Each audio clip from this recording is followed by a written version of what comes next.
Okwenda kutera omuhwezi wa RDC kukijaho bwanyuma ya Bakaka okwanga kushora rubanja urwabiro rya hagati ya bashatu aba Agnes Mukamanzi hamwe na Bizimungu Moses Kaweri. Siwani wekyalo nitubakwata nitubaziiza okugenda mu maaso n'okolaki n'okulwana.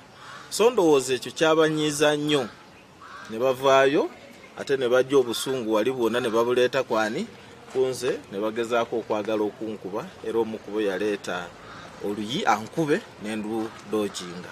Ekikaleetaho obukikirizana nuko bashatu aba okutandika kweyombesa ng'omuhwezi wa RDC naye ng'atakusha omushango gwabo nuko kwenda kumuteera. Njagala okwebaza omulamuzi abadde mu mitambo gy'omusango ogwo kyatukoze bulungi okukkiriza okusoma omusango gwange.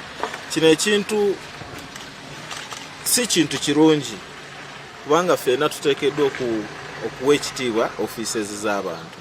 Kati gwe olowooza nti ojja kuva eri okube omuntu mu ofiisi kiba kikola kikyamu kyova olaba twagala amateeka gatambula era ndina essuubi nti amateeka gajja kulamula bulungi. Omwana